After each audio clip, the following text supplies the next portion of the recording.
काय सांगा त्या पोरा त्यांना शिवारा गेल्या 6 महिन्यापासून वाघाचा वावर आहे. त्यामुळे या परिसरातील शेतकरी अत्यंत कठीण प्रसंगात या परिसरात शेती करत असतात.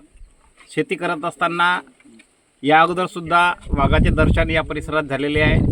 रानडुकराचा हौदेसुद्धा या परिसरात आहे. या रानडुकरामुळे शेतकऱ्यांच्या शेत्या उद्ध्वस्त झालेल्या आहेत.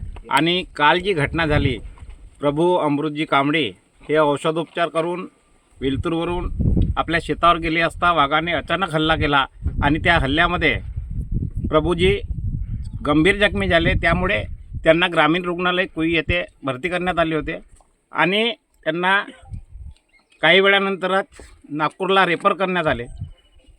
ह्या कठीण प्रसंगी कांबळे कुटुंबांना शासनाने मदत करावी अशी आपली मागणी आहे आणि वाघाचा प्रशासनाच्या वतीने कायमचा बंदोबस्त करावा एवढी आपली मागणी. सर, आता आम्ही सगळं मीडिया लोक 2-3 मीडियावर होती. आम्ही जवळून बिलकुल 10 ते 15 फुट अंतरावर की 20-30 फुट अंतरावर वाघ बघितलेले आहे आणि त्या वाघाच्या भोवतालच काही महिला भगिनी, काही शेतमजूर शेतकरी आपले काम करत आहेत. बिच्यामध्ये 1 ते 2 तासानंतर तो निघून गेला.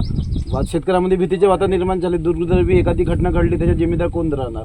आता सध्या फॉरेस्टवाल्यांनी वन विभागाने काय केलं? शासनाकडून आता सगळे प्रशासकीय लोक आलेले आहेत आणि ते या ठिकाणी सगळी आपली देखरेख करत आहेत. त्यामुळे काहीतरी त्याच्यामुळे उलगडा निघेल.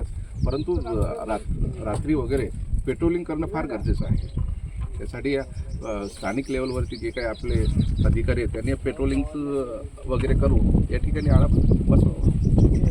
थँक्यू. आपण पाहतो महालवी न्यूज चॅनल. चल, काय सांगा? मी पारडीगड ग्रामपंचायत उपसरपंच शुक्ला बोलतो. उही तालुक्यामध्ये वाघाचा खूप उपद्रव आहे. शेतकऱ्यांचं भीतीचं वातावरण असून यामध्ये वन विभागाचं स्टाफ जो प्रादेशिकचा आहे. आता मला सांगा की शेतात वाघ आहे, तर शेती हे रेवणीमध्ये येते.